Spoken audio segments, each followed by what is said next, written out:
All right, thank you for tuning in the channel today. Today we're going to talk about wheel spacers. You might need them, you might not need them, but if you're going to get them, definitely don't cheap out.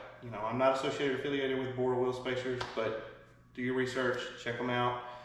A lot of wheel spacers have bad rap because they are not hub centric.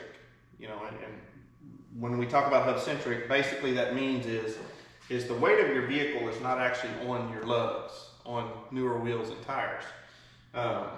You have a flat, it's almost like a flat lug. Some are beveled, some are not. The Fords have flats.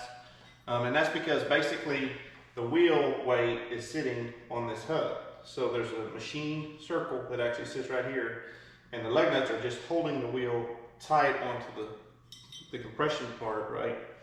But all of your weight is on here. And so what you don't want to do is put a non-hub centric spacer on one of these things and where you're putting all of your vehicle weight on your lugs, because the lugs are not designed to handle that vehicle weight, okay?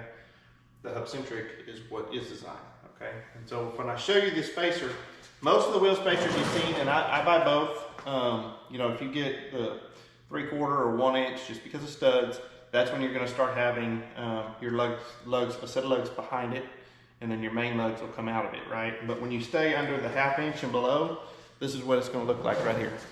Now what I mean, you can see that lip on it. This is a hub centric spacer. And there's also a machined bevel on the inside if you look, and that machined bevel right there is so it can be hub centric and centered on this. And then it also, for your wheel when you bolt it back on, the good thing about these is you do not have another set of lugs under them. So basically you're using your factory studs.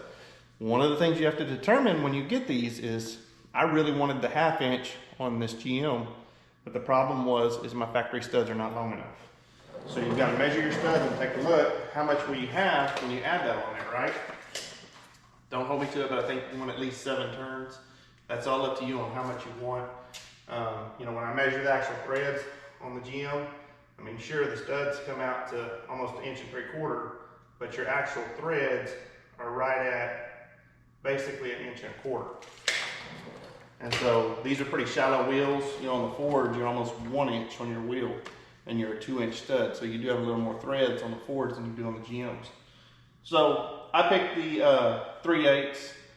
Probably would have been better to go with the quarters. And one of the main reasons is a lot of people run stock wheels. I like stock wheels. They clean easy.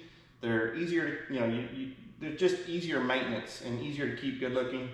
And it seems like they're going back more in style. These trucks are coming with pretty good wheels. They clear pretty good tires these days. I will say on this GM, if you're running a 35 1250, you're not going to have any issues clearing on the GM upper control arm. On a Ford, you get into rubbing the sway bar and the radius arms because they have straight axles. But on these, your problem is right here. Now, on this upper control arm, what I'll tell you is, with these 35 1350 Toyo MTs, it's pretty close. They don't rub, but it's actually pretty close to this upper control arm, the stock one. Now, I had 37s on here in a lift, and I was running 37 1350 Mid-O muck wrapper. You can roll this over, you can see it right. Now, every tire is not the same. This is a 37 1350 mud grabber. It has a lot of side load on it. It's very aggressive.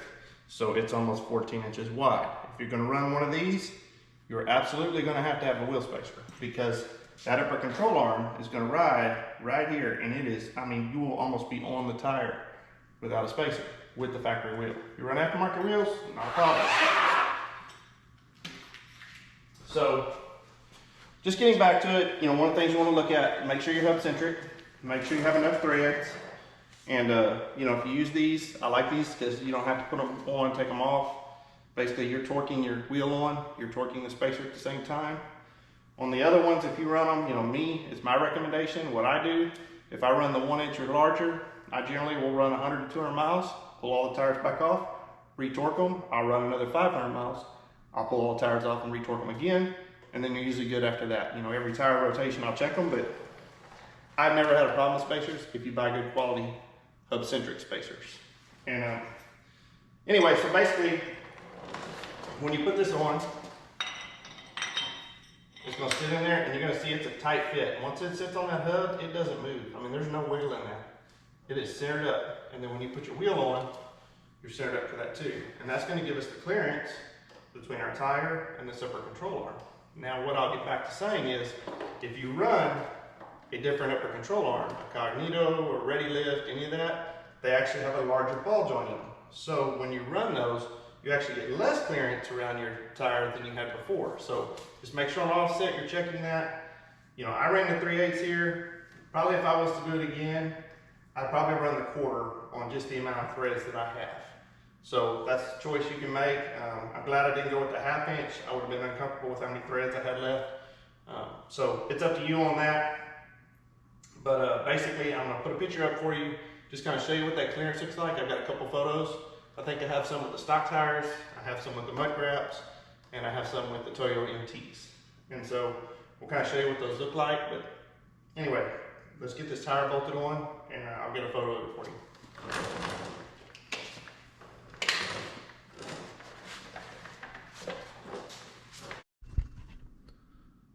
Okay, so I'm trying to hold the camera on the flashlight, but if you look right there, you can see with the 3/8 spacer, I've got plenty of clearance with that arm.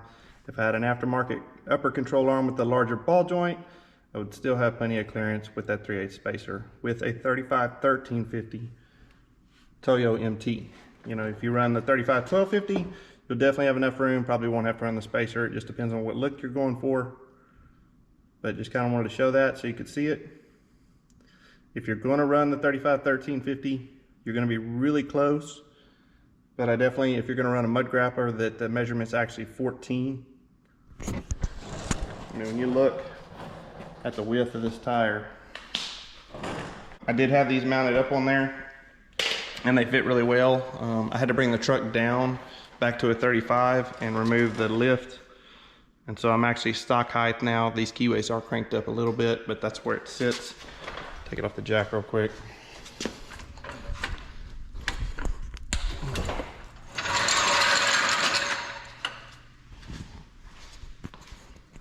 So I've got about 1/2 inch of rake from the front to back with the keyways cranked.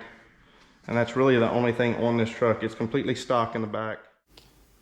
So this is the truck with the 2-inch ready lift, or 2.5 inch ready lift arms on the front. It had a 2-inch block in the back, and the 37-1350 Nitto mud grapplers, and the 3/8 wheel spacers, which everything worked fine. Just for the height of my camper, I had to bring the truck back down. My camper was right at 13.6, so I needed to be a little bit lower. So that's why I'm running the Toyos now, and I took the lift off.